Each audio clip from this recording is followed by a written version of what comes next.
to the viewers and listeners of the Real Stuff podcast. Today is Thursday, and we have a special for you, and it's Real Sports. And today we have with us Mr. Brian Smith, Ms. Pam Hall, and Eric Barrett, and we are going to be discussing our athletic feats that we had. You know, the World Juniors, the World Athletics, and Commonwealth Games. So today, stay in tune. Back to you, Flavors. Morning, yes, and thank you all for coming.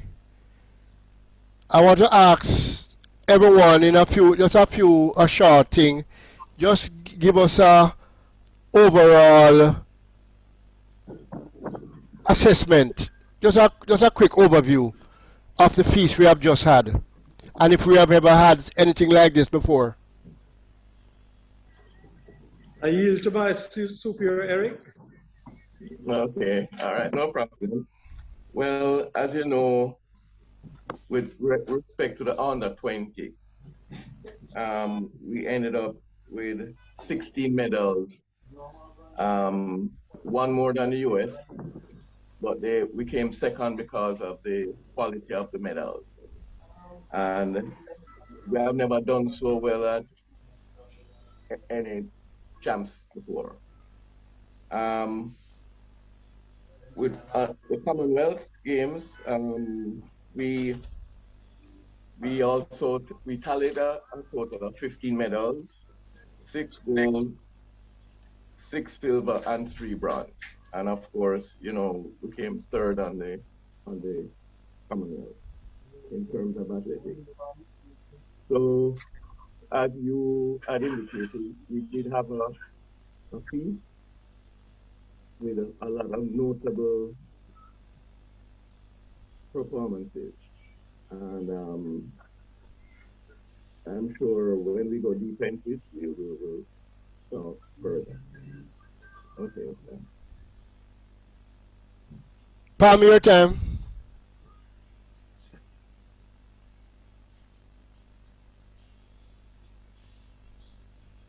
I don't think she's here now, right now. Okay, go ahead, Brian. Hi, how are you all is well? Everybody's okay? So far, so good. I wasn't hearing Eric just now, so I just wanted to make sure that he's here. Yeah, man. Okay. I've not been hearing you guys. Are you hearing me now? I hope you are. Yes, I'm hearing somebody now. Wonderful. One of the reasons for having so many track and field events this year, I just want to put things in perspective because it's always good to know why. Last year, we should have had this particular meet, the World Champs last year, but we know what happened. Because World Athletics gave up their dates so that the Olympics could be held last year. We had to move the Commonwealth Games this year and the European Championship. Hence, this is why we have so many track and field events on this year. Because remember last year, even World Juniors, last year we had World Juniors, this year we have World Juniors.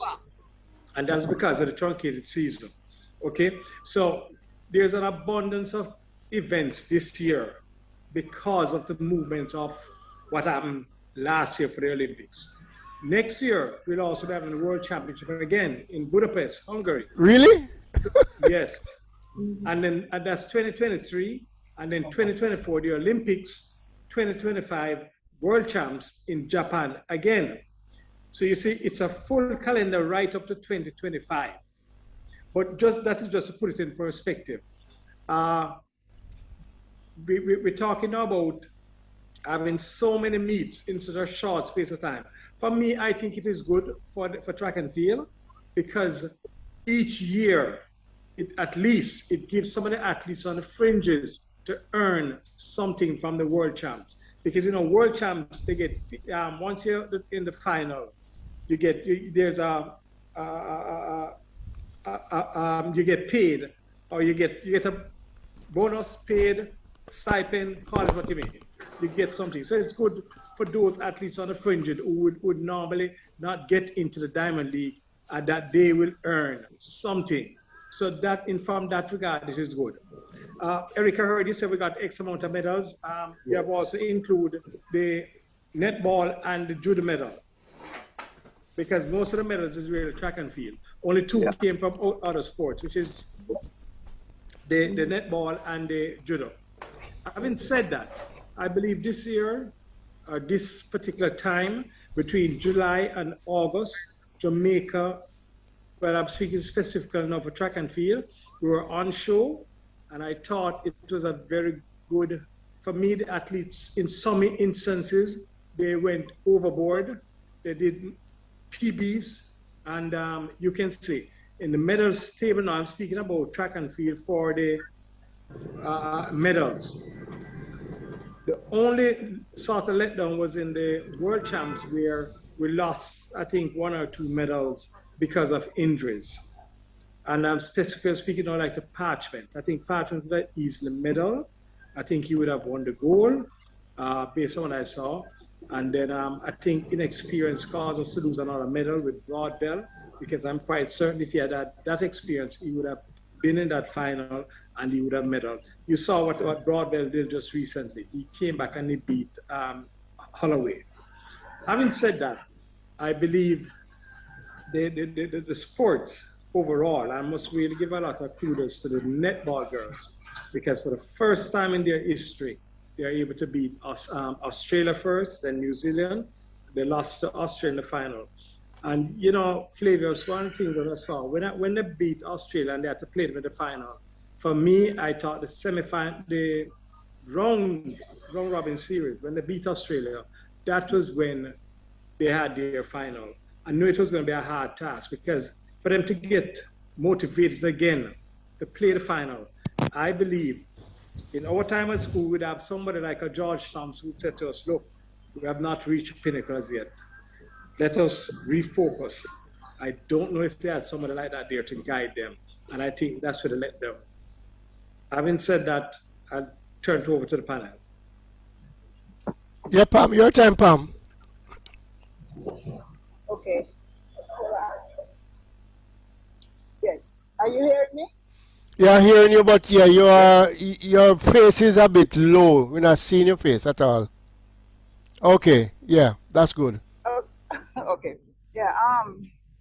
But I like the description of it, of all the events that we've had as a feast, because how I describe it is warm, belly full. So, you know, it was really a nice stretch of competition. I do worry a little about all the competitions coming up in the upcoming years, because I saw the benefits of that COVID rest that the athletes got. I saw the benefit, and when the Olympics were put off, I said, boy, I'm glad for Elaine, because there's no way she could have managed to perform at her best, having been injured in 2019. So, in particular for her, I was glad. So I saw the benefit of that rest. So I hope that with all the next couple of years of competition each year, that the athletes should be able to manage and hold up, you know, and not get burnt out. But having said that, it was indeed a feast. And I am extremely proud of our athletes. In particular, well, maybe I shouldn't say in particular, but here I will highlight the juniors. If not for some mishaps, which I guess everybody is prone to, you know, we would have actually beat the US. Because I think that mishap in the 400 hurdles for the guys, that last hurdle is what gave us the bronze instead of the gold. And the 400 runner who did that awesome ankle leg, he was disqualified for a false start. And there were one or two others, like one of the hurdlers had a split, one of the female hurdlers had a split. But that performance was really historic. and to actually have more medals, actual medals now, not talking about the quality, than America.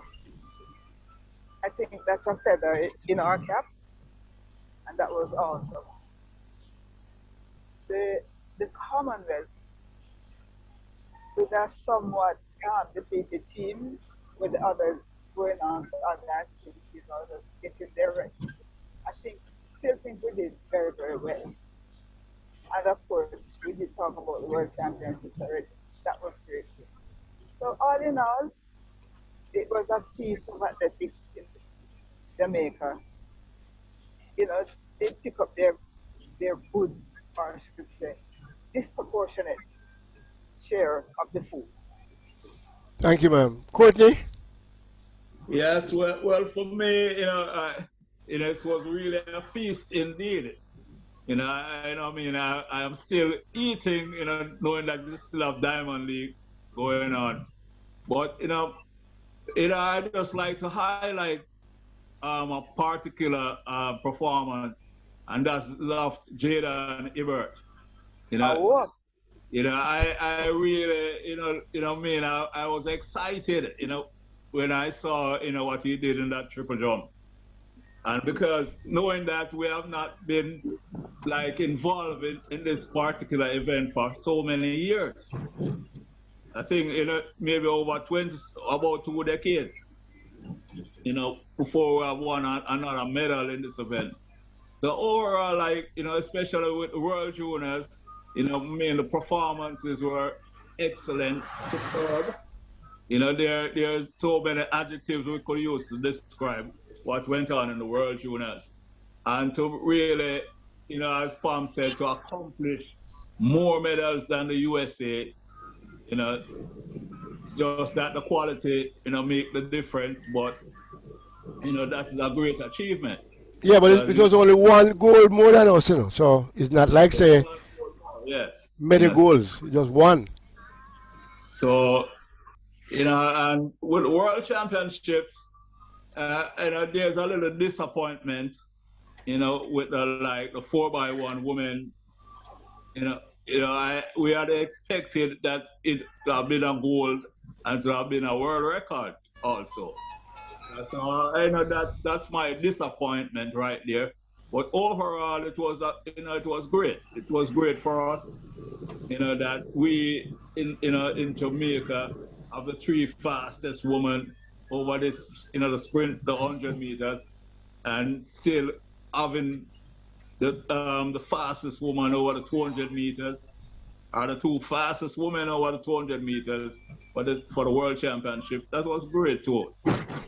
And with the Commonwealth Games, well, we have to, give Elaine Thompson her props, for being the double champion, there, being the double champion in the Olympics and coming back to do it in the Commonwealth Games.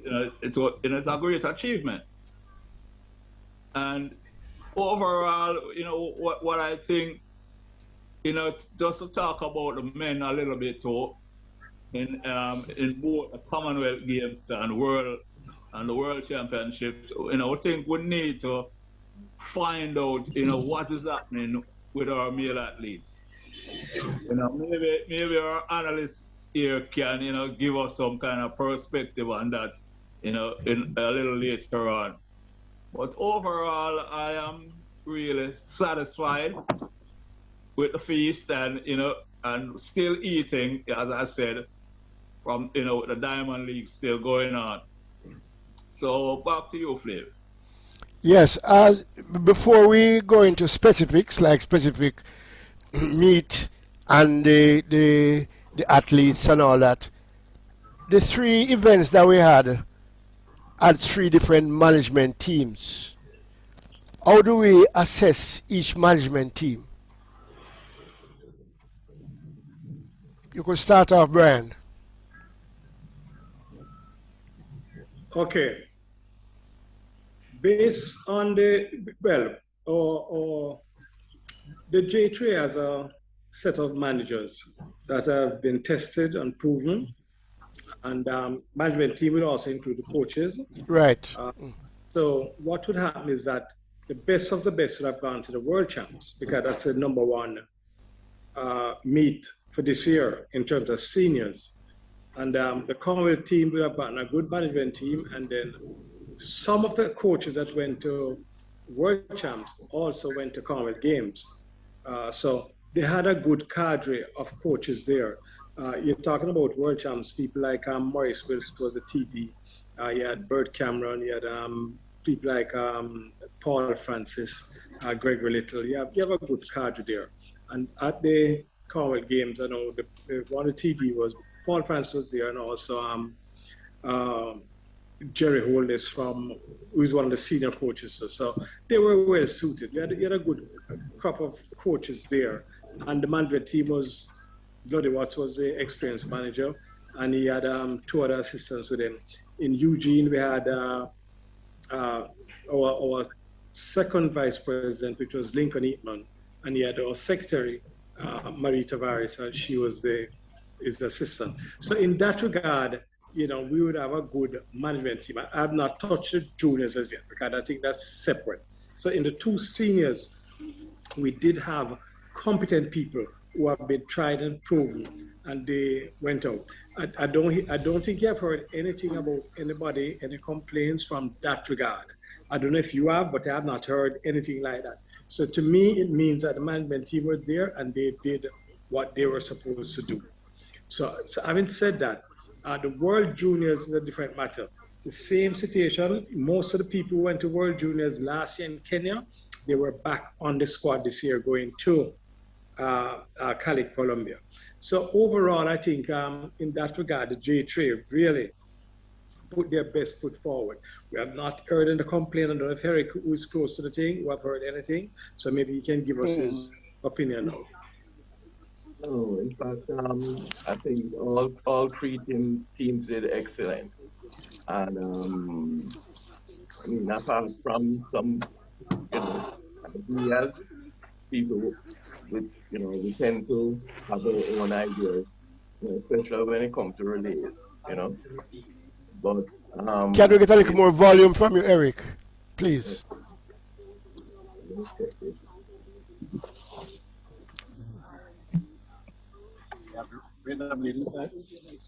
Yeah.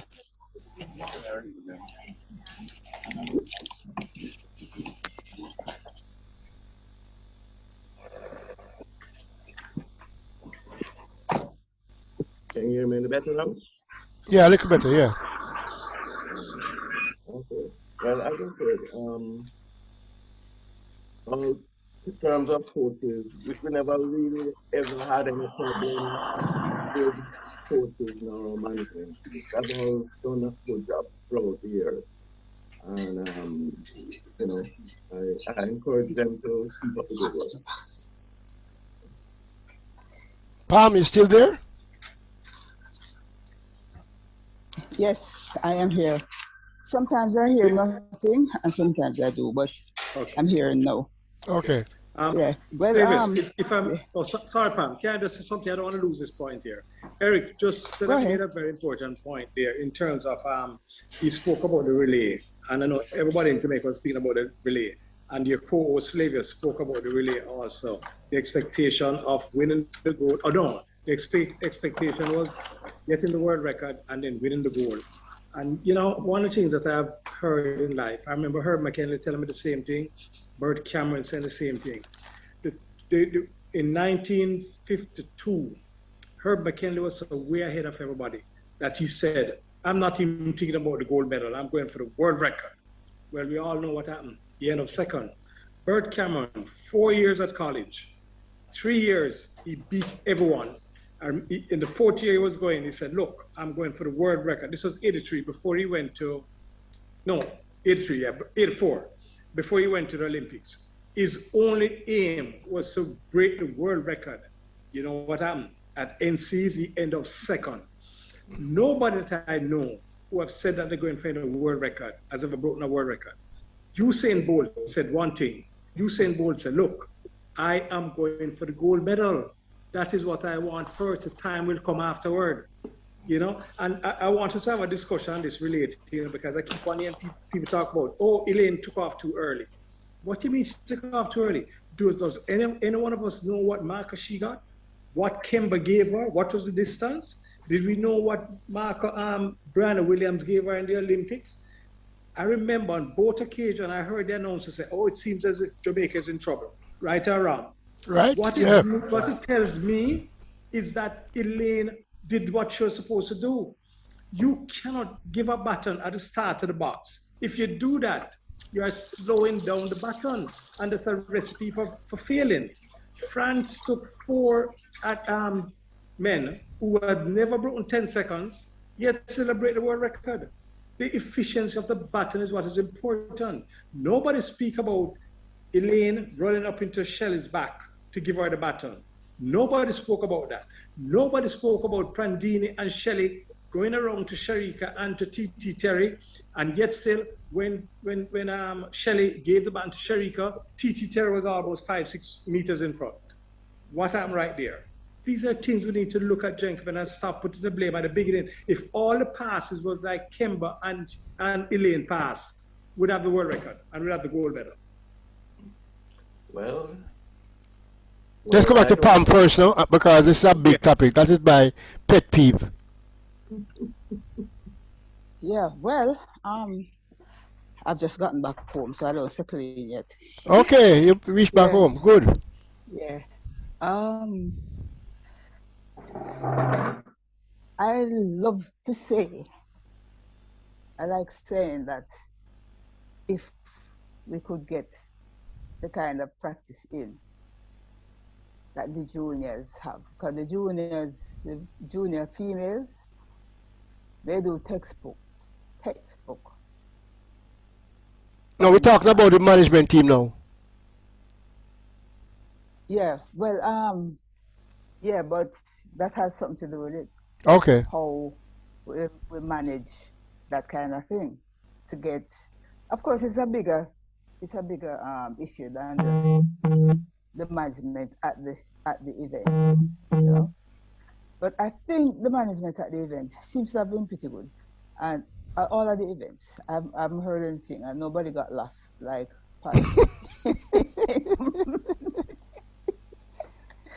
Yeah, so on the whole, I would give them kudos. The related thing is a wider issue. Yeah, we're gonna get to that. Courtney? The event itself. So yeah, I'd give them kudos.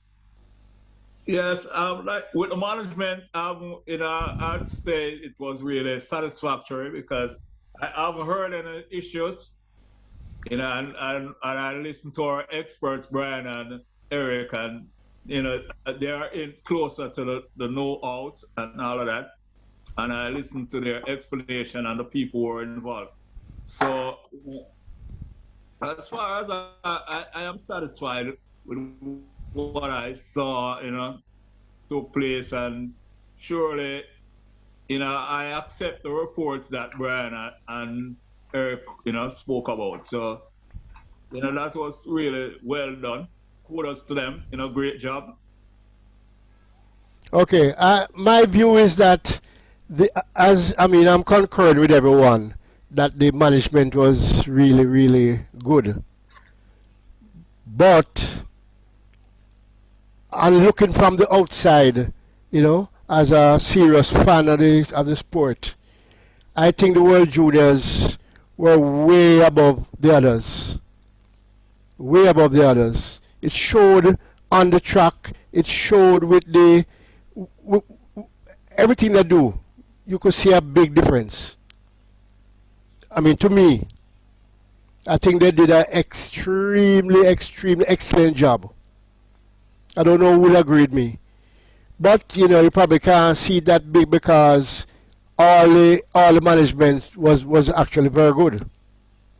But I think the World Juniors stand out. In what way? One of the things, Flavius, why you say everything went so well with the World Juniors, because you, the public, don't know this, but for the past 2 years, the J-Trays have been putting on camps with the juniors. Ah. They come in, and this has been over about 5 weekends. So it's not, but last year, and I can say this now, but last year we could not say anything to the media because, we didn't want the government come in and say, COVID, you have to shut this down. And so we had to split up. We split up last year now. We had people at JC, we had people at UTEC, we had people at Excelsior, to keep the numbers down because, there's a numbers situation last year. And what we did, we instructed everyone not to really tell anybody that we're having this because, people don't want to come and look. So we had to be very careful and strategic.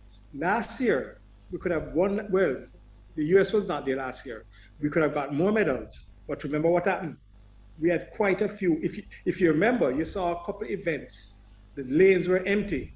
Those were all Jamaicans. They came down with COVID. COVID, yeah. We could have got about four more medals last year. But because of that, and it affected our 4x1 team. We could have got the world record in the 4x1 last year. We could have beaten South Africa in the 4x1 last year. Male, I'm talking about. But they came down with COVID. Just like that. This year now, the same thing was done. We had camps for the juniors. This year was a bit different. We didn't have to split them all over. The same management team that went to Cali, they were there in the camp working with the athletes them. So it made a difference. So people were, interacting, and the same sort of people carrying them right through.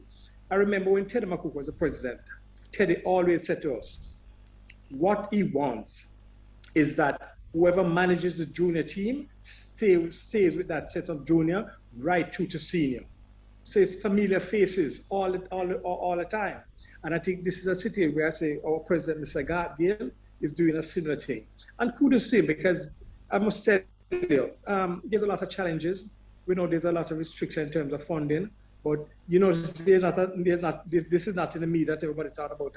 J3 is going out and begging for money and all that. They have been doing things quietly and sort of get things done. And it's a lot of behind the scenes work to get everybody basically on the same page. But the juniors in particular, as you have singled out Flavius, a lot of work went into it, and it costs a lot too. It's very expensive to keep so many people in training. Because in truth and in fact, Eric, you'll know this. In truth and in fact, some of the people who were called into the junior camp should not be there because they didn't come to trials. They got medical exemption, yes. But after medical exemption, you would say, look, we don't need to bring you to the camp because we have to go to medical exemption. But Brianna Liston, she won the gold in the 200. She didn't come to the trials. She was medically exempt. So that's just one example. Eric? Yeah. Or Pam? Lavelle was also exempted. Yeah. That's correct. Yeah. Okay, so go ahead, Eric. No, but I remember, okay, you guys mentioned for €17 silver for the triple jump. But a fact that people have, that jump that he did qualifies him for the World Championship in Budapest. It's so great. Yes, yes. A lot of people overlook that. But he did an exceptional job. As people say, one and done. Before we move on, when he jumped that jump and look how far he jumped, he was there crying for a long time. Yeah, man. That's correct. Can we talk about that? But Brian, I'm wondering if it's a Fortis thing now, because Nkrumah was also crying for a different reason. Well, I'll say this to you. When Nkrumah left here, before he left, he turned to me and said, look, if I'm ready for what is going to take place in Cali, Colombia. And I looked at him in a sort of skeptical way, and I said, I know he's good, yes, not a bad athlete. But I was ready for what he did. 10-0-2 is unbelievable. I wasn't ready for that. That was special to me. And just seeing him, the problems he had at champs, he stumbled coming out of the box. And, when I look at all those things, and what he did was really, really special. Jaden Ebert was something else though. Jaden, as you know, Brandon Pottinger, who won the high jump, they are very close. Okay. Jaden and Brandon is very, very close. And they were before the trial, Jaden was saying, look, I am making this team, he actually want to make the team to world champs. not World Juniors. That was his first plan, to go to World Champs. But God works in a mysterious way. But you know, it's father Marlon Pottinger, and Eric would have known Marlon. Marlon said to us when he came, after Brandon won that high jump, 215, he said to the father and the mother, because they were in Cali, he said, boy, I did something, yeah, but I can't believe that Brandon really won the high jump. You know, I said, that was special out of everything. And Marlon said to me, he looked at him and said, but you did something which is unbelievable. 1727 is no mean feat. And I said, yes, I know, but Brandon. And you know, both of them going to the same university next. Okay. Yes, yep. Wonderful. So can we move to relays? Can I just say something about that triple jump? Yeah, man. Yes. Yeah. He's right up there behind James Beckford. For a long time, James Beckford's mark, 17:28, was actually like within the top 10. I don't know if it still is, but it was in the top 10 all time for quite some time. Yeah.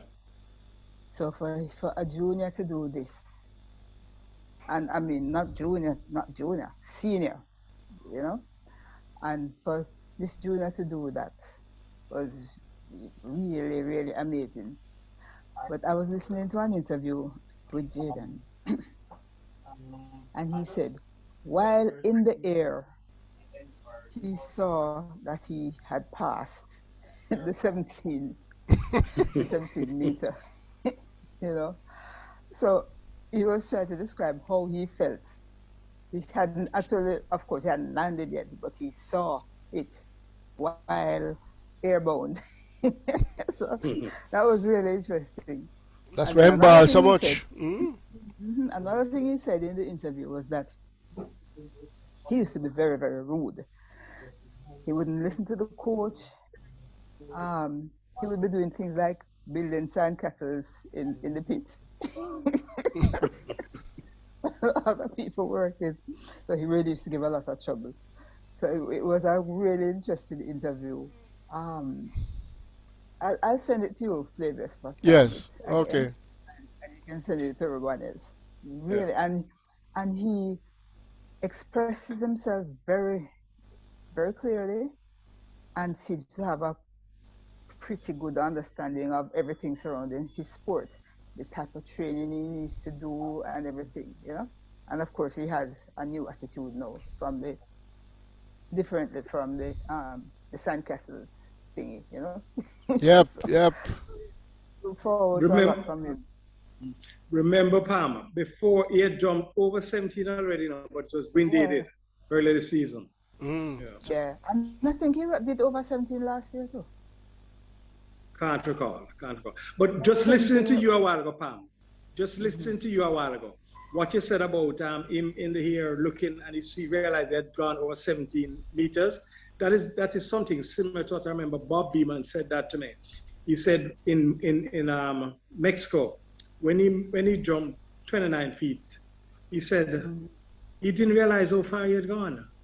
All he knew is that when he jumped it, he realized something was special, but he didn't know what it was. Because in those days, remember, it was meters and they were accustomed to yards. And yards, yeah. You know, so it's sort of threw him for a loop. So it's something similar. That's a good story to have there. Yep. Okay, so let's move to the relays. And Brad, you can start off with the background. Okay. Well, makes no sense to go to one of the relays because I don't think we did much in one. Let's start with the Commonwealth Games first. Because in the Commonwealth Games, in the 4x1, for both male and female, we did not make the final 4x1, and we were disqualifying one, and we did not make the final in one. This is for the male Commonwealth Games. We were not in the 4x1 final, and we are disqualifying the 4x4 final. So that would have been out. Now for the girls, let me just get my document here. For the girls, they did very well. because in the 4x1 with a second string team without Shelley, without Sharika, we came third to Nigeria. Nigeria won with 42.10, and we did 43.08. I think that's very credible because it's not even a second string team. Elaine Thompson had to come from about fifth to come third. So, and we know what Elaine can do. Pam was saying about Elaine, and I'm very glad to see her coming back in. She needs this sort of work, to get back. I'm quite certain that the other two Diamond League, which is Zurich and Brussels, I hope she attend those two. So you can, and I know she will get a lane, so that she can, sort of run herself into shape, so to speak. Now, in terms of there's a Corvette Games. If we talk about the world, we're going to talk about world champs now. World champs, the male relay team, 38.06. Jamaica needs to run 37.50 and lower to be in the medals. And I noticed one of the things that we're not doing too well, as Pam alluded to, we don't have enough relay practice. You go to the meets, and that's where you do your practice, especially for the 4x1. The 4x4, Jamaica became second to the USA. USA ran 2:56.17, 58. I mean, I think our Achilles heel was Bloomfield that led off with 45.86. I think that put us into the hole. And even though Allen on the second leg ran 43.95, which was very good, we're too far in the hole. So you're always into traffic. So you're trying to come out of traffic all the time. Javon Powell ran 44.79, which is excellent. And then Christopher Taylor, I don't know if you heard what Chris said. Chris said in the interview, when he looked at the screen, he saw somebody come in, and he said, "No, you're not getting my silver medal today. This is my silver medal." And he ran 43.98. Yeah, no, these are some good stories, I tell you, this is where I miss Herb McKinley. Herb McKinley would use those things to motivate you. So I think that was very good for the boys, the men, sorry. Well, let me just say something. Let me say something about that race. I was listening to TVJ analysts after. Two ladies were there, and they were saying, when them say Chris Taylor lean him head, them say the medal is safe. That is hallmark. That is hallmark. So kudos to Jamaica, and that team was coached by Bert Cameron. Bert Cameron said to me, because as a matter of fact, I just spoke with Bert yesterday, and he said to me, when he named Nathan Allen, they said, "Are you sure?" Because remember, Nathan did not run in the semi-finals of the flat four. Yeah. So they were suspecting, even from here as one, if something was happening to Nathan. But when he named Nathan, they asked him, "Are you sure?" And he said, "Look, I have a gut feeling. Let him run." 43.95, you cannot argue with that. That's exceptional. So that is it for the relay. For the I think I gave it a female. Did I give it a female? No. Oh, no, I didn't give it a female. The females now, come to the female. And I'm going to let you all talk about the 4x1. Because the USA won the 4x1, 41.14. We came second, 41.18. In the 4x4 now, I think this is one of Jamaica's best time, 3:20.74 compared to the US, 3:17.79. I think they did very well, the coaching staff, when they brought in Genevieve Russell, because I think her split was under 50, which was very good. Remember, Genevieve Russell, she ran the 400 hurdles. Hurdles, yeah. But she was included in the relay pool, and she did very well. So 3:20.74 is very, very good to me. The mixed relays, I think maybe in hindsight, if we could have included another quarter miler, because I think our lead-off leg in the heats ran 46.22, and then the final ran 46.34. So again, our 4x4s, I keep on saying that we always start off in a deficit. Your first two legs, look at the US, for years, every time the US run the first two legs, they cut over first. Most of the time. Very rare they are in traffic. We are always in traffic and trying to negotiate traffic. So that is a challenge. I'm going to leave the 4x1 to you guys. So the mixed relays, 3:12.71 for fifth. I believe the best we could have come is about fourth.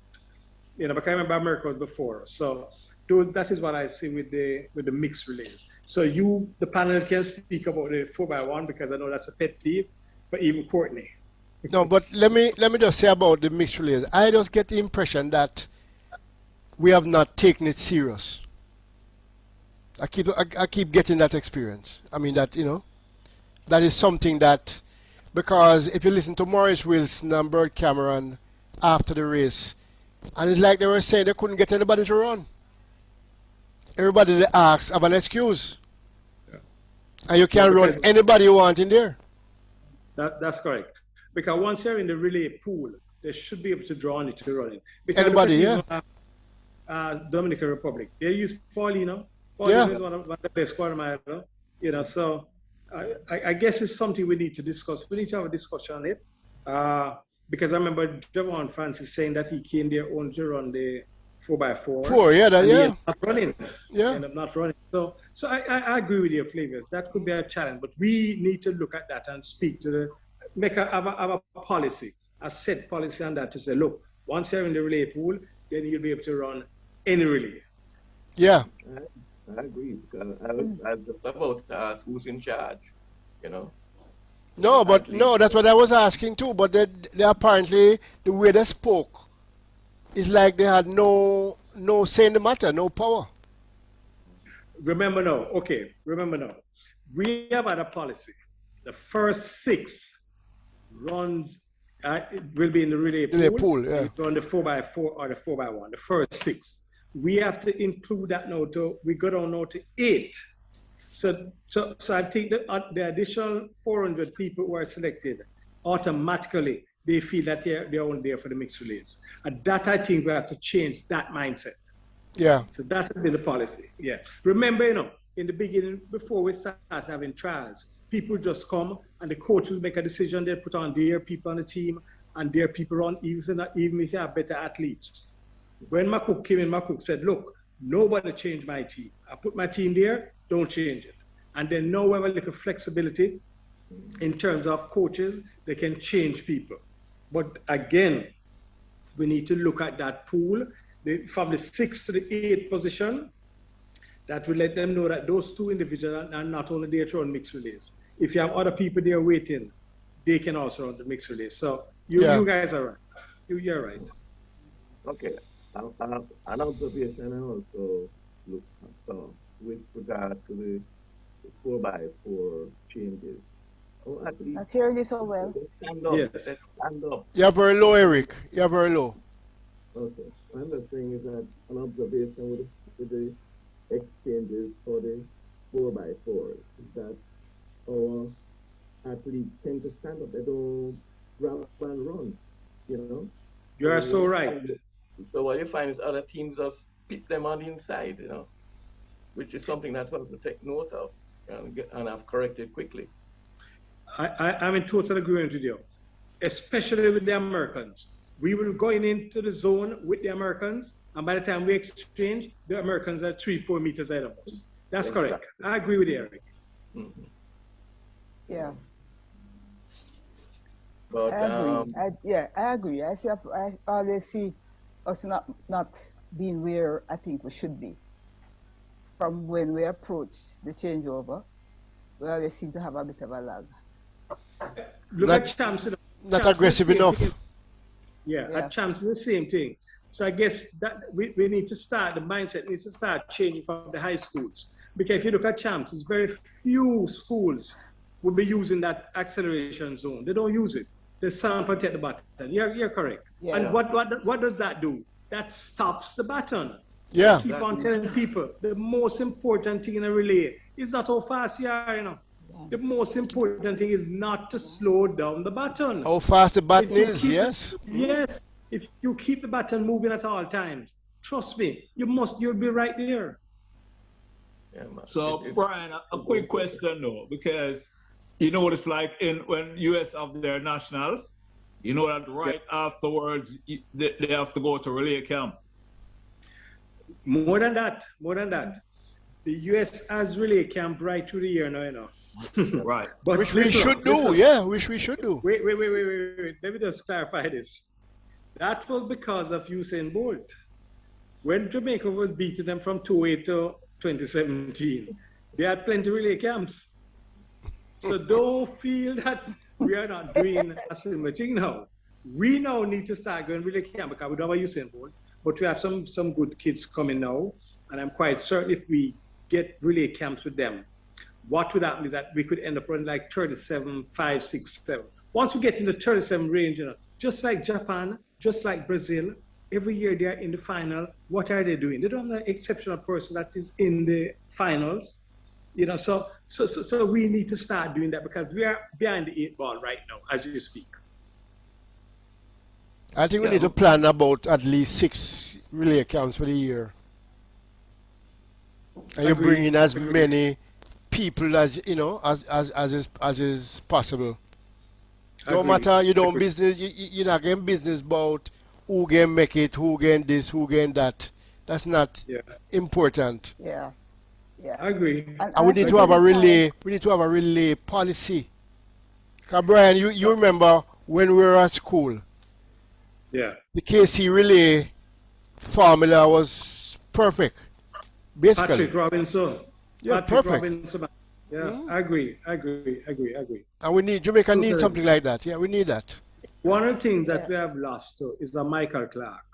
Just a pity that Michael Clark is sick because Michael was a very good with the relays. You saw it every year with Calabar. Yeah. Every year, it's all his teams were doing, you know, and he was one of the coaches that normally goes with the team, but because of his illness, he's not been able to go. We have lost that void. And there's a void that's been created because of Michael Clark. Yeah. I think an easy way of helping with relay or relay efficiency would be to tie some camps. It don't have to be no big deal, but to tie the camps to major events coming up. Western Relay is coming up. You have a camp before that, and then you execute at that event. You know, all the other big events we have. You could have a practice where you're going to have these teams running, because like Western Relays, the senior people don't have to be, it's not like they're in a school, so they can have an independent relay team made up of seniors and so. And maybe some world record things would go on too. At some of those meets. Western Relays and Gibson Relays, yes. Yeah. Yeah. Yes. But I think there's an Eastern Champs though. No, Eastern Champs is a high school one. yeah. Oh, okay. But what I want to find out is the relay policy that we have now. The policy, okay. Once you come to the trials and you make the top 6, as I said right now, it's the top 8 because you have the mixed relays. So those are the persons that would be involved. As I said to you before, the mindset is the first 6 would automatically know that they are in the relay pool for the 4x1 and the 4x4. The other 2 now, in terms of the 4x4, both male and female, they would automatically be for the mixed relays. As I said, we have to change that mindset to let it be that anybody in the relay pool, the top 8, they can know that anybody. I'm just suggesting this. It has not been done. It's not policy. You know, so if we could look at that now to get the best, because some people go there for the world champs, you know, it's 3 athletes running. So the other 3 athletes would know that they would not have anything to do until the relay come about. Mm-hmm. So you have 3 and 2, 5 athletes sitting there.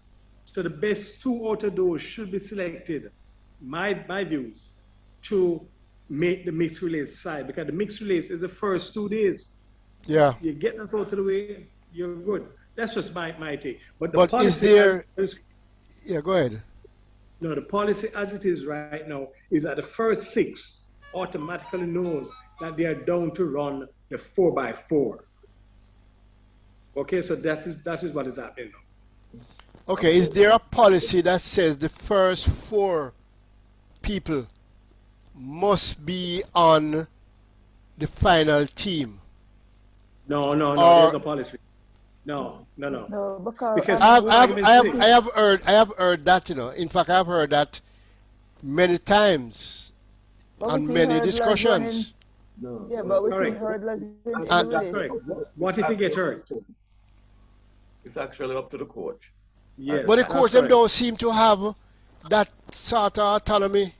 They don't seem to. And people keep saying, you know, oh, this person won the space. I mean, I've heard that on eye level commentary, you know. Let's say Kimber Nelson and Brianna Williams. Williams. And people, somebody saying, boy, Brianna should run because she look in better shape. And the next person is saying, what about Kimber? She won her space. How that really go? But what you have to bear in mind, is that Kemba's PB is 10.88 as opposed to Brianna, which is 10.9. 1090. Yeah. Yeah, but I think there's a major flaw in that. I personally think that they are relay persons and they must be identified as relay persons. People who will do a better job. Because Brian said it's not the speed, it's the speed of the button. Yeah, fair enough. So, as I say, it's up to the coach. No, but the coach to me, the coach hands are tied with this type of rule. Because you just pointed out a while ago, say one time is this and one time is that. No, right? but I was clarifying. That is why I would think that the coach would probably see them in practice and opted to use her over Brianna. No, but that is a flawed thing. Because you know you have some people who run relay. Look on Francis now. He never did well in a flat four. But on a relay is a different person. Completely different person. You have this lady from MVP. What's her name, Courtney? My favorite relay runner. I have never seen she run on a relay and Jamaica lose. Natasha Morrison. Morrison, yes. Yeah, that's what I'm saying. That's why it goes back to the No, but her time is not as good as other people's time. But when she run a relay, the button goes around smoothly. Fair enough. And I'm saying that is only one factor that the coach would take into consideration. They would have seen them in training, etc. I can't remember they go. Yeah, but it's too no. We end up being the fastest or whoever came 1, 2, 3, 4 to our detriment. Yeah, Every time. I do understand the point, Flavors. And what I'd add to it is this, that, there has to be some kind of compatibility with athletes. Yes, of course. Kind of knowledge, what I mean? That, well, yes, this person will do this or this person will do that. Like if you're on a soccer team, you have to know the players and all the players react to certain places where they're at. Are the passes that they'll get at certain places. So I think, because in my mind, and this is my opinion, I think that the compatibility with Brianna Williams, was a much better compatibility, when she ran in Tokyo. And I think, there's vibes, between people, because sometimes egos get in the way. And I think that is a problem that's really happening with the relay team that is running. At times, you see, like, especially like the exchanges, why people sort of been bashing Lane Thompson is because on her end, both times, people think that the mistakes were made with her, receiving and giving the button somehow, because when I watched it, like the first time in Tokyo, I think she ran off too early with Brianna, and you come back and you say like a similar thing, because what you have to notice that when a starter runs, they tend to taper off coming down to hand over the button. So you have to understand the speed of which that person is coming with before you really make a takeoff. I know that you use a marker to do your thing, but the speed that the person coming with, it's gonna be less at the handoff. Well, if you look back at the races, and you see all the races that Natasha Morrison and the baton to Elaine, flawless, never had a problem. Okay, if I just want to interject here because I listened to Courtney a while ago, and this tends to be the common talk right through Jamaica. Look here, I am not there, and I keep on asking when I hear people say that Elaine took off too early. What was the marker? Was it 21, 23, 25, 27, 17, 19? What was the marker? And if that is so, if she's moving too early, then the coaches there would have to adjust that marker. To me, I don't think whatever marker was used, I don't know. Remember, I keep on saying it. No athlete, a Safa Powell or a fastest starter, right? A Safa Powell in his first 10 meters would not be getting up to optimum speed. So the incoming runner, when whatever marker is used, that incoming runner, in this case was Kemba Nelson. When Kemba hit her marker and Elaine took off, to me, I think it's a perfect exchange. Elaine got the baton when she was almost in full flight. At the end of the box, that's where you want to collect the baton. Remember now, Kemba Nelson didn't run 100 meters. She ran about 115 meters. Right. So she's running more than 100. This is what, and again, a lot of people don't understand this. If you do not want to slow down the baton, the first leg runner always run the longest leg. Leg, yeah. So you hear people talk about you take the baton at the start of the box, the baton stop. If you take the baton at the start of the box, you stop the baton for you to move off, for that person to run, say 120, 130 meters. Because remember the zone is on 30 meters. The exchange zone. So if once Kemba Nelson hit that marker, she's going to run about 110, 150 meters before she hand off the baton to Elaine. No, we're having this discussion only because Elaine marker to Shelley was a bit, I don't know what it was, I don't know, but Elaine ran up into the back of Shelley. Y'all saw that? Yeah. So that means that Shelley didn't move in time. Right. Why don't anybody saying this? Nobody has said that Shelley didn't move in time. And the exchange with Shelley and Sharika was also atrocious. Of course. Yeah. Nobody talking about that. I agree with that. So it was a combination of things.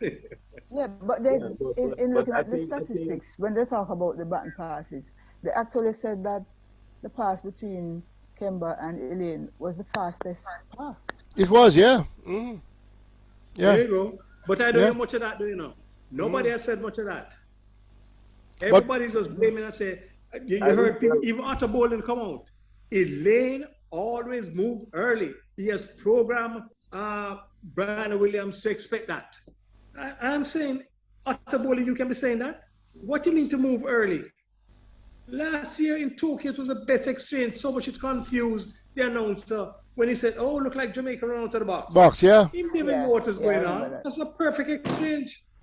The great Dennis Johns will tell you, you know, and Dennis will tell you this, Eric. Look, all I want is for my baton to keep on moving. And if my baton is moving, bolts are lightning. Those four boys all the time, no big name people. Okay. But the practice. I ran for the spring factory on the Glen Mill. Yes, and I remember. When we took our baton, right? Incoming our acceleration, when we accelerate, then the person handing over is supposed to reach us and say reach. They're supposed to have in the hand out here lingering for a portion of time, right? So I think that is where, that's why they say Elaine kind of moves fast. That is what they saw, right? And it's actually you're supposed to try and keep the purse. They're supposed to have practice properly so that when Kimber coming in, remember, the key is to when Kimber coming in very fast, arriving fast, they're supposed to be moving, so the boat does a smooth change. I don't know. But the point now is, why do we keep having this problem year after year? Why can't we fix it?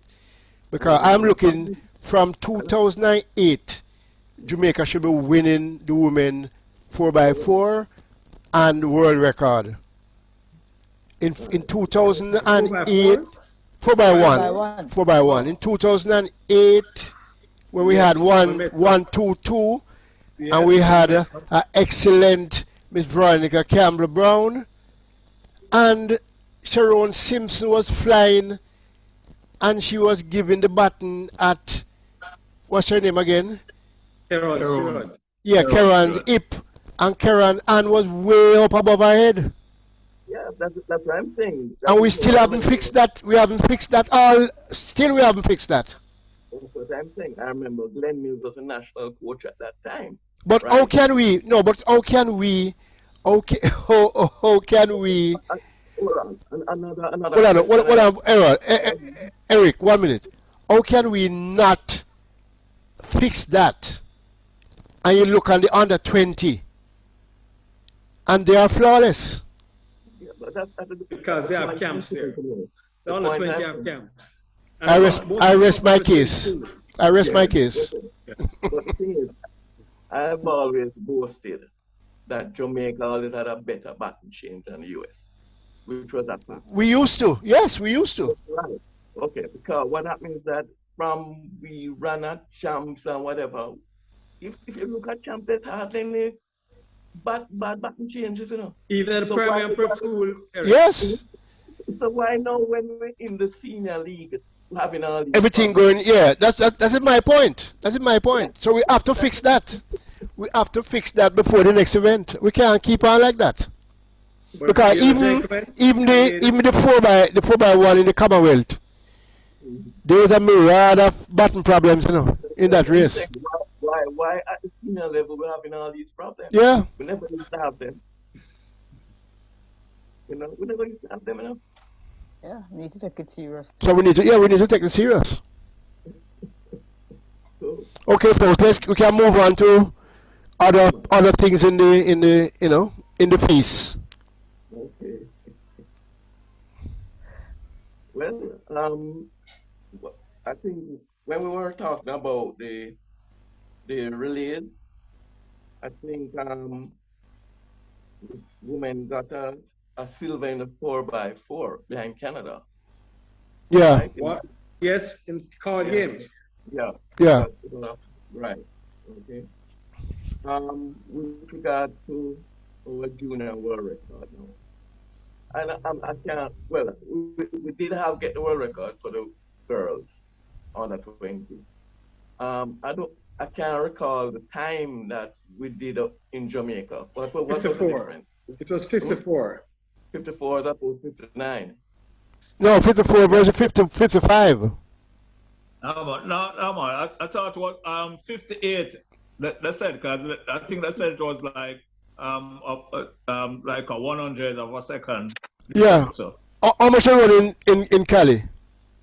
42, In Cali, 59. they're on 42.59. Here in Jamaica, the non-ratified world record was 42.54. 4, yeah. Oh. Okay, we're faster in Jamaica then. All right. Okay. Yeah, we were faster in Jamaica. Yeah, but yeah. remember, the third leg in Jamaica was Brian Liston. Yeah. The third leg in Cali was Carisha Hill. Yeah. But when you look at the power of Jamaica now, where you can just take out Brianna Liston and put in somebody else, Carrica Hill. There's a world record. Yeah, same world record. It's amazing. But we're talking about this, and for me, I have a serious concern. And I could be, maybe I'm wrong, I don't know. But it's time we start to look at Jamaica and fix our problems here. Eric, you got a scholarship, but you went abroad. But one of the things that worries me is that most of our people that goes abroad don't come back to represent Jamaica. Right now, as we speak, and I have the data, we have about 425, 430 student athletes on scholarship.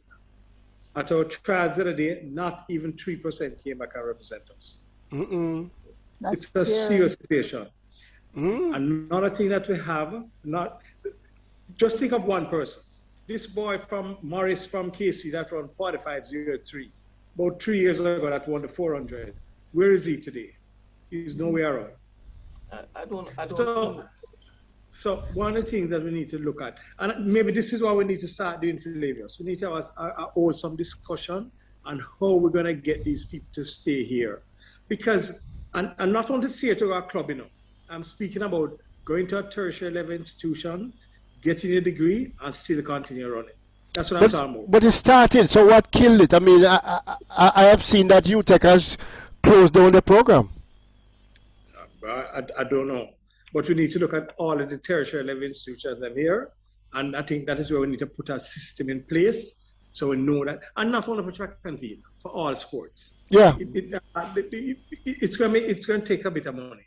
Remember now, I keep on saying, London, England, in 2012, they spent £550 million to come second in the Olympics.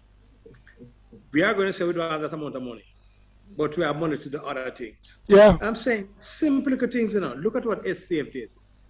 And we wonder why we have this abundance of people doing hurdles.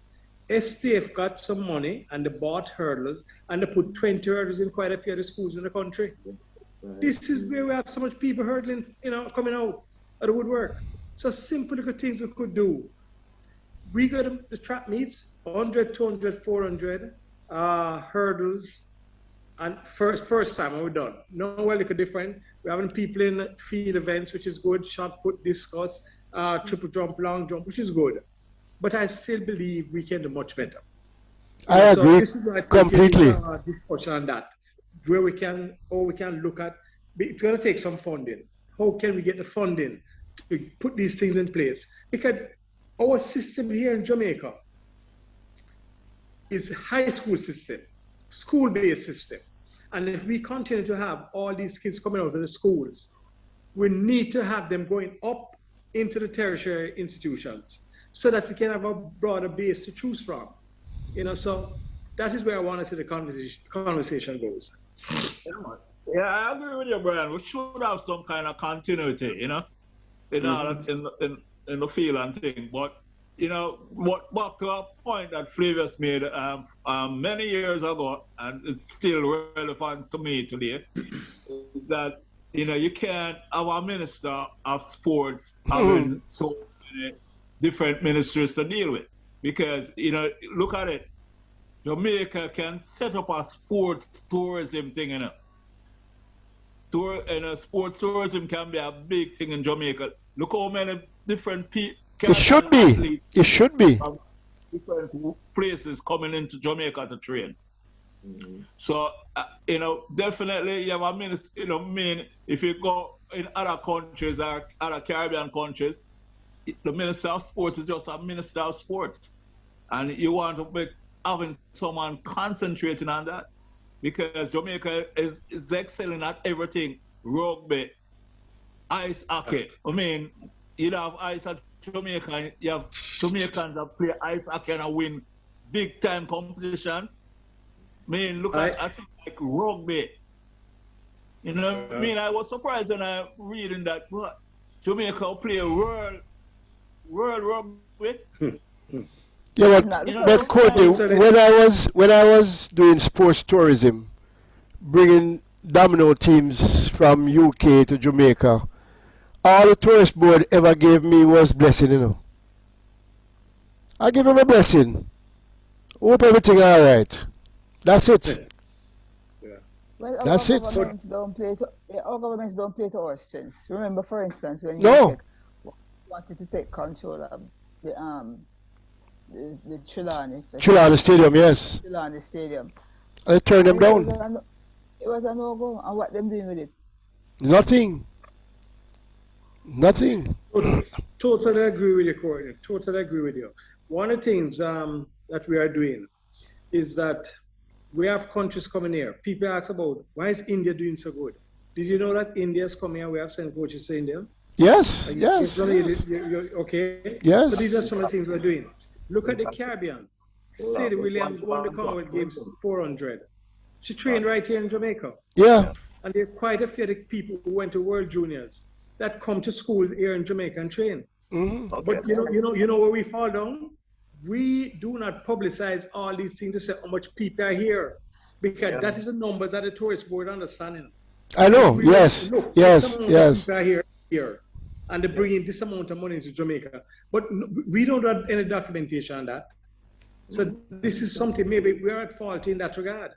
But then again, you see, how I get the information from all those people, student athletes in the States, is because a friend of mine was taken upon on himself to create a website, and every Jamaican athlete that goes there, he lists them on his website.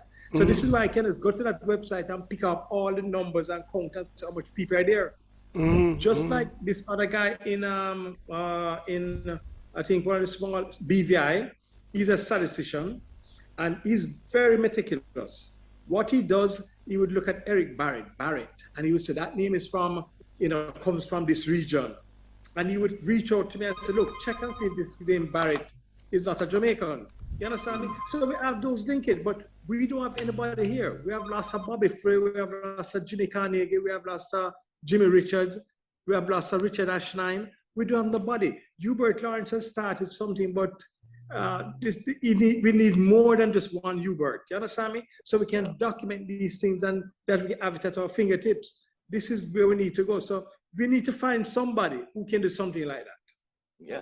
I think I've been nagging my school to make sure that they keep in touch with the athletes who have left, and I think all schools should do that as well. Keep links with the students who have left, and then you have, a whole Jamaica kind of information of some sort. Yeah, Pam, not to interrupt with you. There were 2 Jamaicans that I knew who did that. And you see, when you're doing something like that, you have to have long pocket. You understand? Because they have so many problems. But I remember this particular individual. He died about 3 years ago. But that individual would buy tickets, would send them lunch money, help them with their tuition, whatever it is, not tuition, whatever they need. You understand? And he would always get a lot of them coming to Jamaica. We had another one, Claude Brand. He's an agent now. He cannot do that anymore. He used to look after a lot of them, and they would also come to trials. But because he's an agent, it's against NCA rules and regulations for him to do anything like that. Because if you also do that, you automatically lose a scholarship. So we have lost those people who would assist the federation in getting people here. We had a boy named Tajay Ham. That boy is a quarter miler from Homewood. He did not come to trials this year. You know why? He could not find the airfare to come to Jamaica. It's afterward we found out. But as Pam said, and you have done the right thing, we need to keep in touch with our athletes so we can know, what is happening. So if anything, because as I've said, there's somebody who could easily find an airfare and bring that boy out, and you'd have been an asset to our team. But wouldn't that job fall to the J3As to have some registry? We do have a registry, but to keep in touch with them that would have fallen on our. Remember, a lot of these people leave here, we don't even know. A lot of these people leave on scholarship. We don't even know, but we know when they get in trouble because they reach us first. Yeah, man. I think I'm going to go on pushing for that with my school. Maybe if we could. What school is that, Pam? Template. Excelsior. Oh, okay. But you have a good alumni. I know in Florida you have Young, not Young, Jasmine Young. She's the president there, and I know you have alumni in New York. in New York. Yeah, Yeah. that's good. That's good. And you have a good set of people coming out now because of what's going on down in Excelsior. Yeah. Yep. Yeah. So yeah, I'll go on pushing for that Very good. because when and for all the schools to do it, and that is not a big deal. You know? It's just to do No. it. No. Make a No. file. Who is on your team this year? Make a file. Take the link. Well, I think Jamaica, it's an inherent problem with Jamaica because even a lot of the past students association, they don't have any proper records of people leaving, and keeping in touch, except for like KC, JC, Woolmer, Georges, You don't really have any vibrant past students association. That's what I've been picking up. Exercise are not too bad, the past students association, not too bad.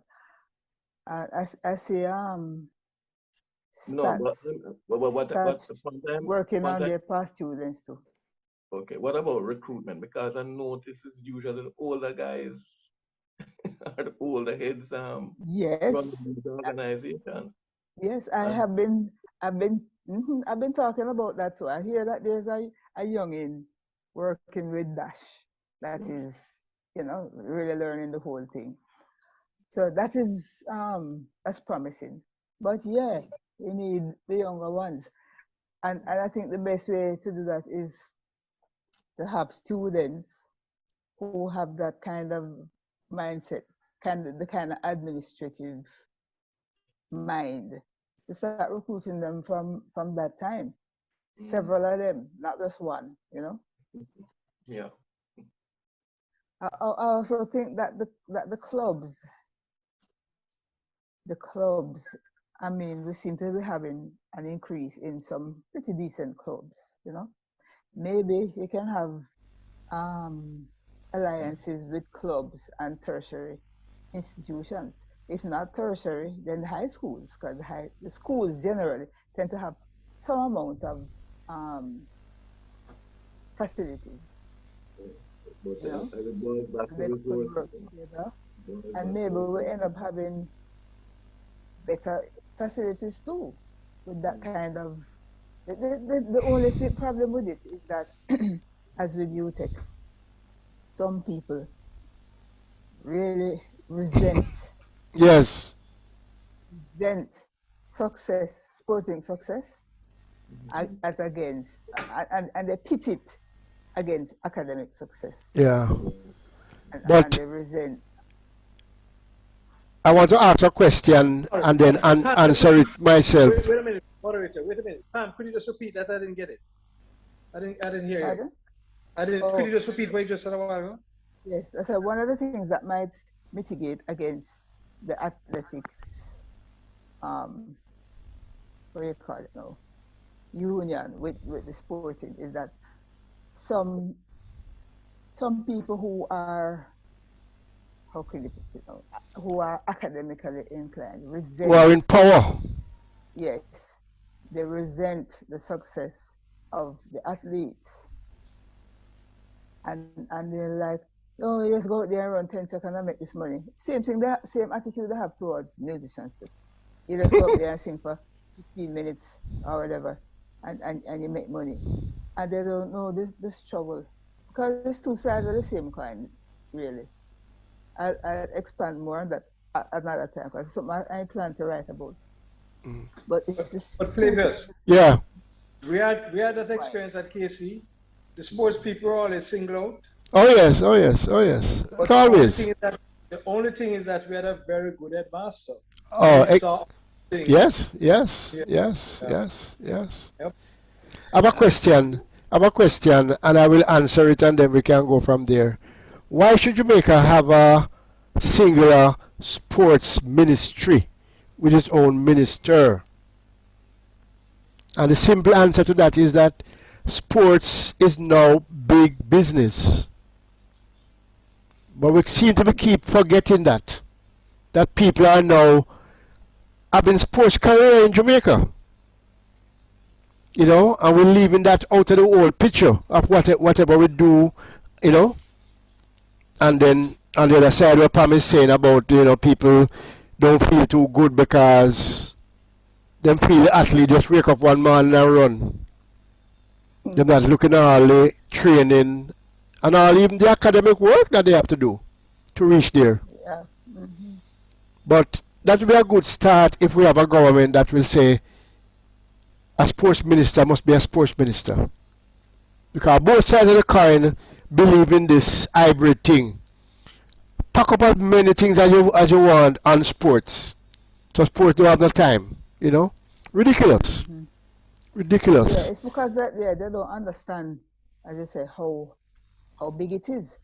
Not just in terms of the athletes, but all the support services. And it's the same thing for music too. All the support services, Of the course. managers, the trainers, the physio, the doctors. It's a whole The whole industry now. The whole the whole industry. industry, Yeah. and it's viable. These are viable careers, but a lot of people don't understand that, and some of it is snobbery and some of it is just plain bad mind. What can I say? Yeah, a quick question to Brian and Eric. Uh, like with these sports clubs that you have in Jamaica, can like athletes in school, can they join it with, or it have to be for, you have to be a professional to be in these sports club? Very good question. Very good The answer question. to that, the Yeah. answer to that is yes. And a good example, Rushane Clark, who just came third in the hurdles in Cali, he's in a club. Okay. So the answer is yes. The answer is yes. So, Yeah. so you have the non-professionals are still part of the club. That's correct. That's correct. Excellent. That is excellent. Well, because this is, you know, this is a thing that comes to my mind. You know, one of the things, then why not recruit these clubs, recruit some of these athletes while they're in school before, you know, they should, like maybe if they get scholarships and go away, they still can have their attachment to the club. Mm-hmm. Okay, I'll answer Yeah. it this way. One of the things you have to be careful of. Remember now, for me, I would rather give the child or an athlete an option, whether he wants to stay in Jamaica or to go abroad. Getting involved in the club system early while he's still in school and getting sort of funding from them, it would mean that would jeopardize your scholarship. You'd not be able to pick up a Jeopardize. scholarship. Mm-hmm. You know, Understood, yeah. so for me, I would rather give them the option because it's not everybody going to want to stay in Jamaica. We know that. And athletics, Eric, you can give your opinion after it. But we know a lot of people gravitate towards athletics because it was a way out of Jamaica. Right now, a lot of people going towards what do you call it now? This new sports. Lacrosse. Because there's a lot of scholarship there. So people going towards that now. You understand? So for me, I would rather give them the opportunity so they can choose whether they want to stay here or to go abroad. So I wouldn't want to limit them. So we got to be careful in that regard. Okay. Is it possible for clubs in Jamaica to give such scholarships and have them stay in Jamaica? No. Or do they have enough money? I don't think they have enough money. But the tertiary institution, them should be giving scholarships. Yeah, but they're not. They started. I mean, you take close down them athletics program. You will close down them football program. Yeah. I mean, I don't know what crystal ball they are looking in. I think it's a renegade step. You're right. And this is where we need now. We need to put pressure on them. Just like Clemson. Remember, Clemson closed down their track and field program, you know. And when pressure was brought to bear on them, they reopened it. Yeah. So we need to do something like this. Clemson University. Oh. Mm. Yeah. Maybe if there was one university that would have that kind of mindset, looking at it as a business and so on, and really start a good development program on a, on a firm business model, maybe they would move some of the fog out of some of the other institutions. Yeah, we need something like that. We need something like that. Yeah. Because we reach a point where we are attracting so many international athletes to live and train in Jamaica. I mean, that should, spur them on to say, maybe we should really do this, make our students them stay here. And that will bring up the name of the university also. Yes. But I'm not looking at marketing and promotions and all that. I don't know. Look here. Let me explain something, Flippers. We just scratching the surface. We don't understand what we have here. I know we don't. Yes. I'll tell you why I say this again. The ambassador from Panama reached out to Jamaica, and he said to us that he wants to have a meeting. Panama, and he came here. One meeting, second meeting, he wanted us to put have a course, a seminar in Panama. He said after he said he could not believe it. He said Jamaica with all these great athletes, with all the knowledge and everything, we reach out to you. And after 2 meetings, it was a done deal. 2 of us went down to Panama. We conducted a lecture down there. And let me tell you something. The feedback, they said it was the best time the Track and Field Federation ever have in Panama. And up to this day, they said they can't believe that they attract Jamaica to come there. Because of that, what we did, other Central America countries that reached out to us, no. And I'll tell you, the charge is being led by the Panamanian ambassador here. Mm-hmm. He wants us to come back down there to put a program in place. You understand what I'm saying to you? Another one I will remain nameless, about 3 other Central American countries that reached out to Jamaica. Now, if we had the facilities here to say, look, send your coaches. I spoke to the people at GC Fast. I said, look, we want to send some coaches there, but we need a government agreement. That has not been signed yet. So we're behind the 8 ball. We're really behind the 8 ball. We are so powerful and we don't know it. We don't want to. We don't want to own it. We don't want to own our power. Say yes, it is we, and we can do this and we can do that. I mean, when you see all the Indians performing now, I know say that is Jamaica. The train, it's amazing. I mean, how long ago we never heard about India doing anything like that? And them winning races and some serious times and all that. It's amazing. Japan. St. Lucia, Barbados. Yeah. We went to Japan to like seminars in Japan. Yes, these are not things that's being done quietly. Yeah. But I think maybe we need to start advertising so that the whole of Jamaica can know what we're doing. Yeah. No, the quiet thing not work. No, it not work. Yeah. No, I forget loud. Yeah. And you need to move into my car that I've been champion for so many years. Get a ministry of sports. Agree with you. Totally agree. Sports is always attached to some ministry. Always. Many ministries. Many of them. Yes. Yeah, that's true. All right. I might add to the India situation in that I'm on the Camperdown Classic Executive, right? And India always sending a team to compete. Okay. And they're always reaching out to us. And also I can back up that the Panamanian has always been the ambassador. Has also come to. I've sat with him and talked to him about athletics, and he's into athletics. Yeah. That's correct. And I don't know, as you say, we can export a lot, and we're not looking in that, in that area. Yeah, it's not a hard sell. I mean, people are coming asking, so let's get with it. How much of this can be done without government? Because honestly.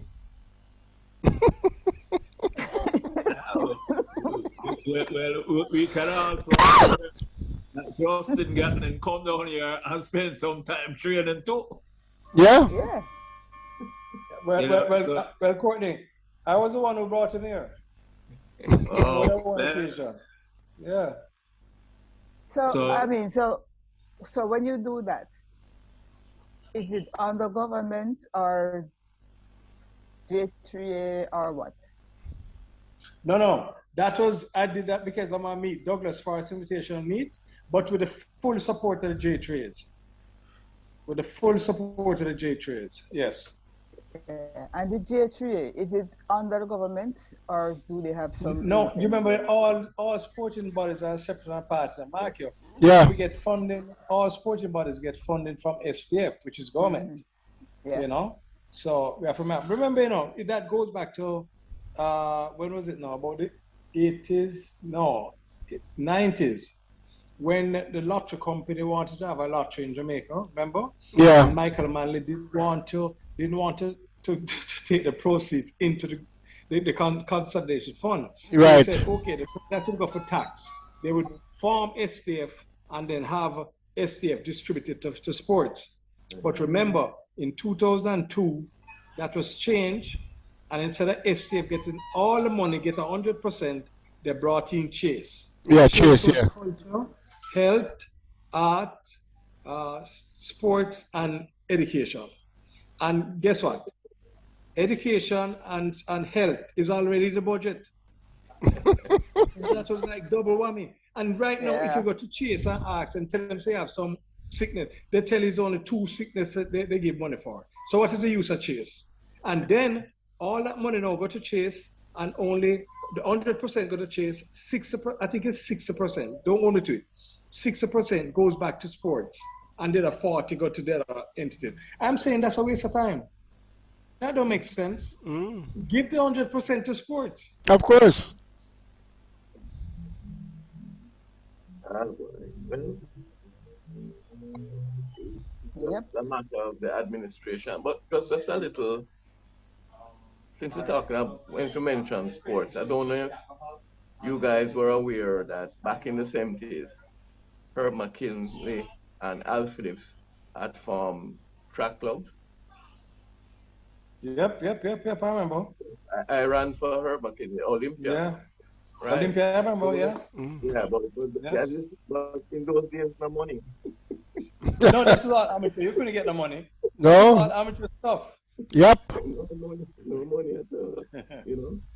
And these guys had to pay out of their pockets, you know. Mm-hmm. So it is, you know, it's just a matter of, you know, people who, just like in the schools, if your headmaster, headmistress is not for sports, don't damn yourself. Oh yeah. You're down. You're out. Yeah, man. Look here, Eric. That's one of the main things that I've seen. 2 things I'm going to say. One, I have been around this island and I've started programs in several high schools because the headmaster, the headmistress then was into sports. Mm-hmm. But as soon as that person leave, the program mash up.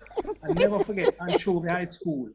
Anchovy had gone to Anchovy, you know. That's all the way to Hanover, you know. We go down there, Hanover, Westmoreland, somewhere down St. James Way. And let me tell you something. We start that program, and I watched that program.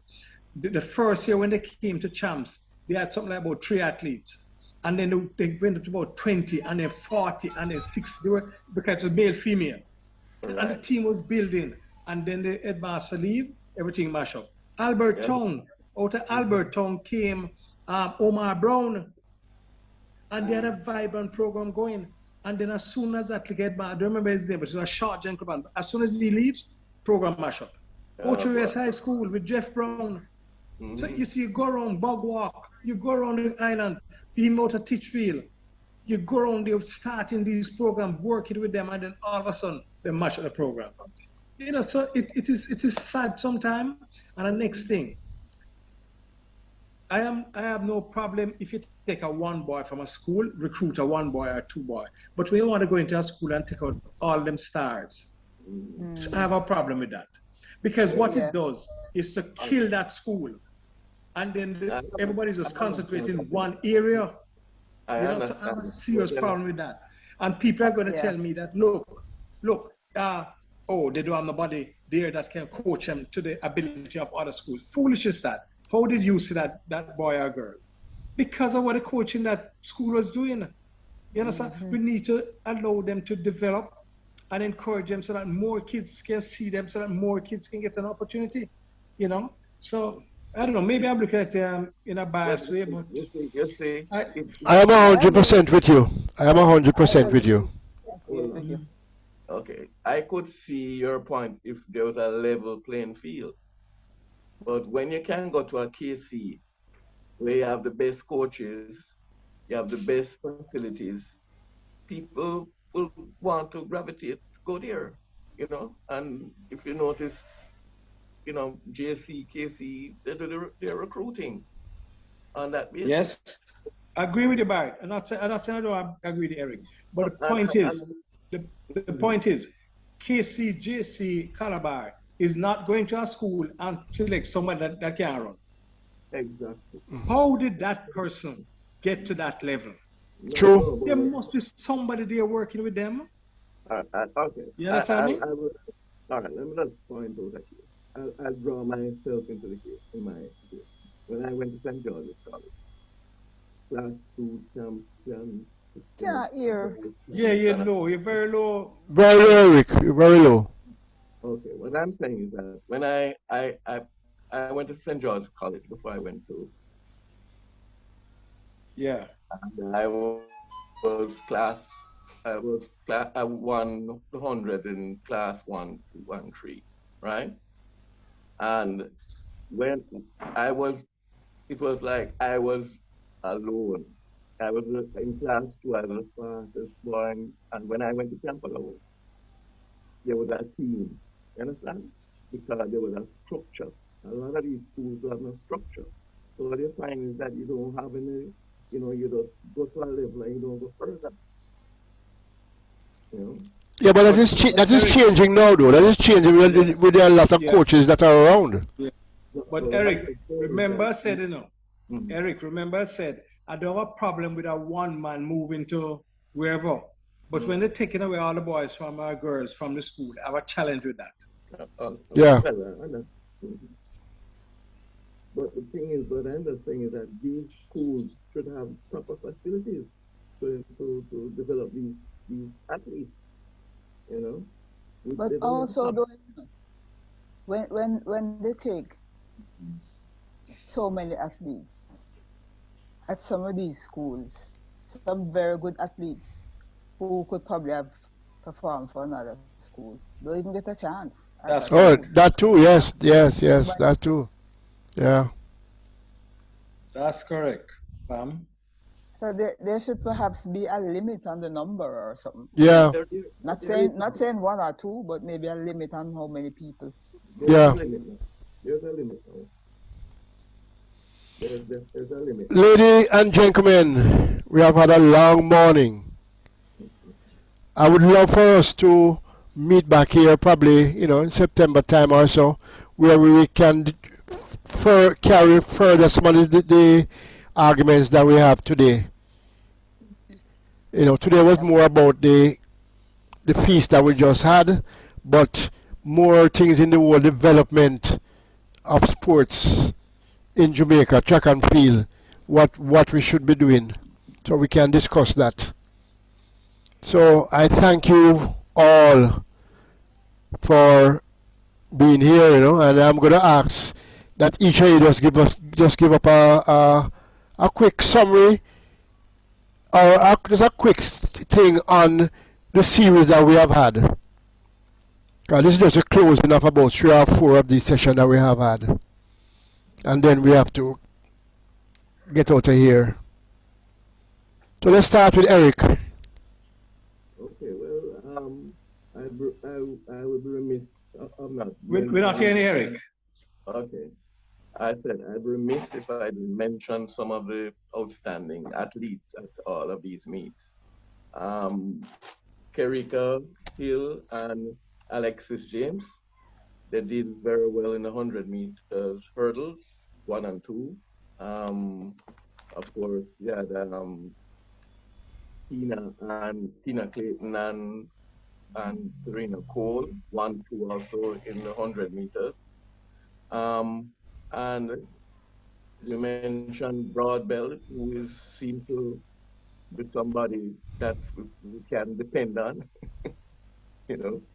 And all in all, I would say that we had an excellent um, games in all three, excellent. And because of course we did medals, we did very well in a medal table. And I thank you for inviting me. You're very welcome, sir. Pam, just come along the line. Well, I'll just say this: the feast was very well seasoned, pun fully intended. It was a good season. And I will single out the men because I think an improvement is coming, development is coming.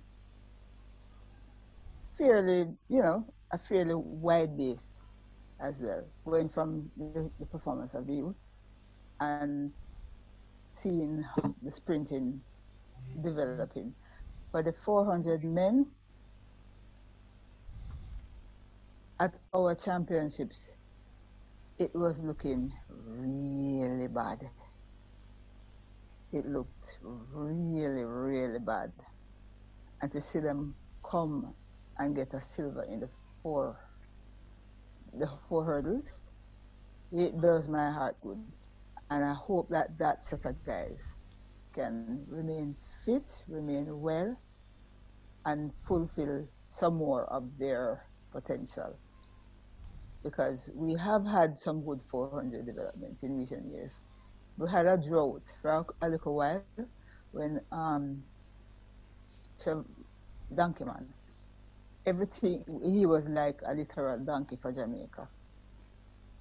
And there are more people now, and that is good to see. So I hope these very promising 400 men that we have now can manage by whatever means, whether it be management or whatever, but manage to keep well for a good stretch to maximize their potential and maximize their earnings as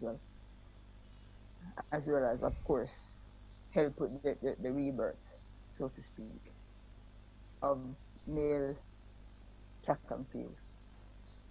And of course we see the sprinters coming too. So to me it looks very promising, and that's it hurts me to see people bashing the men in most abusive ways, especially towards Blake, who is one of the world's greatest sprinters ever, and them dissing the man because he's not at his best now, But I feel good seeing what's happening with the men, and the whole season was just awesome. I'm just looking forward to see what Shelley is going to do. It's most interesting because for her 10-6 now is like a stroll in the park. So Oh yeah.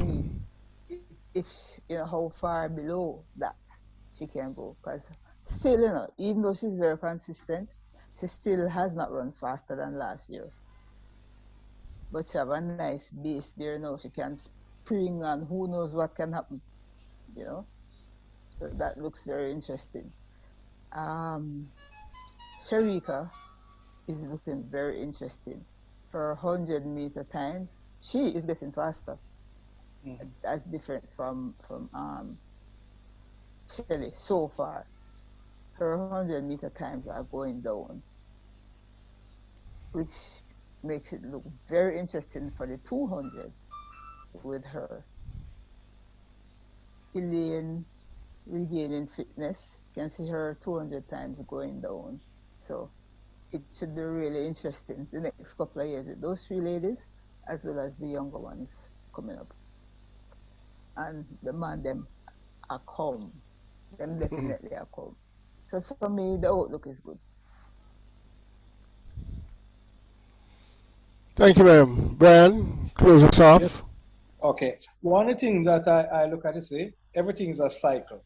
I remember in the 80s, in the 80s, 83 world champs, we had a Bert Cameron winning the 400 meters. I remember my first world championship was 93 in Stuttgart. And then when I go there, and I remember I saw Otti won the 200 meters. But let me tell you something. I know the American anthem because of the amount of times they were always winning.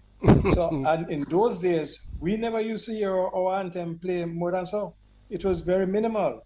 So what I see now, because if you look at it, remember 96 was one time we were playing. The enemies. In 2000, we never hear nothing at all because we never win anything at the Olympics. And then after, now we started coming. But the point that I want to make is that we have a challenge with the male, but now that I look at the little group that we have, they are Keem Blake, they are Bleak Seville, there's Jordana Walker, so that little group there is a solid group to base on, plus the juniors that we have.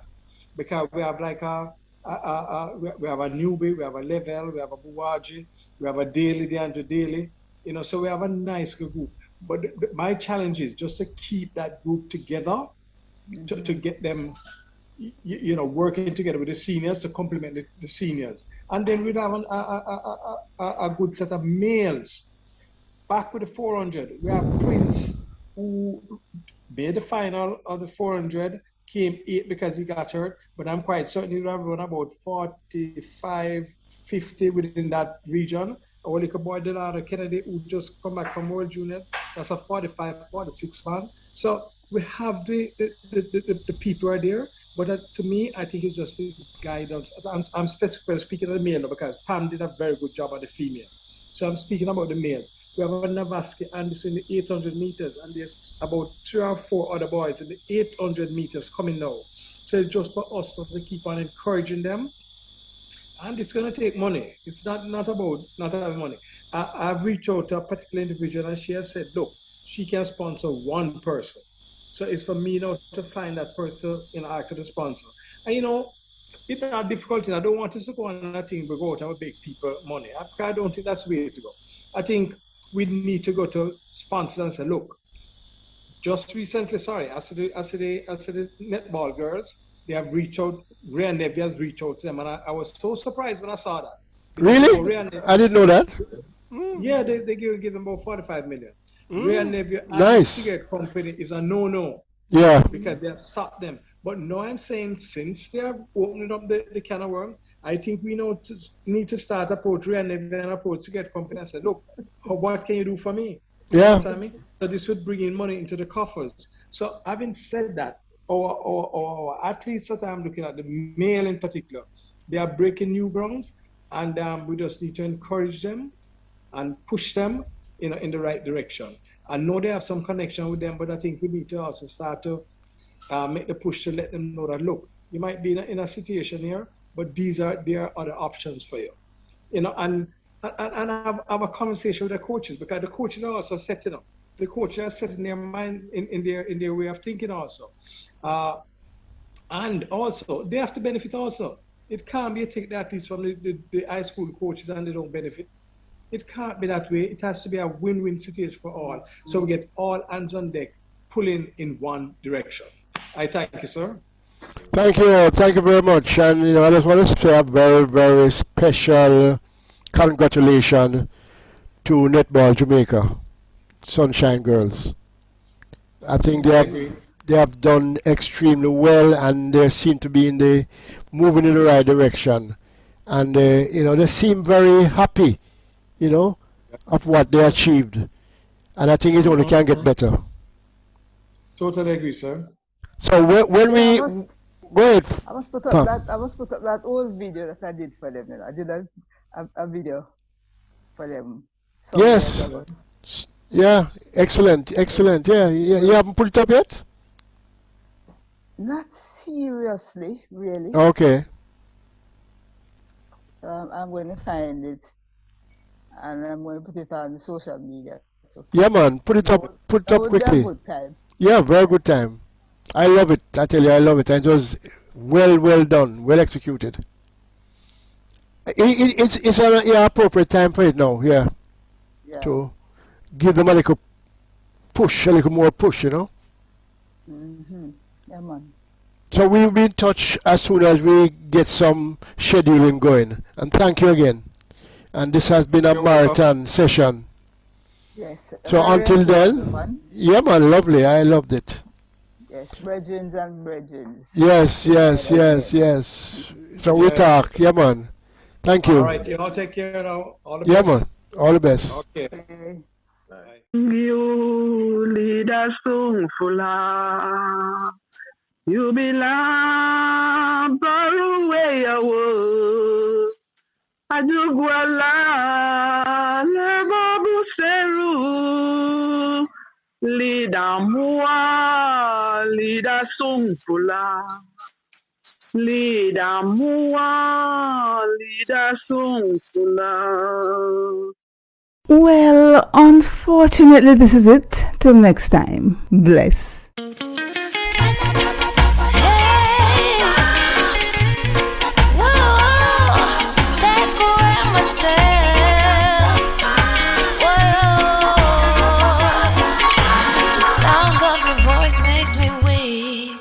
All you gotta do is just speak. One word is enough, and I'm no longer so rough. I forget what I was trying to say. I no longer do what I was gonna do, but you're no good for me. That's why me know what set me if it could flee. Me I fi take away me say. Me I fi take away me say. Me I fi hide like a thief in the night. Me I fi get out of sight. Me I fi take away myself. I fi take away myself. I have to utilize I will.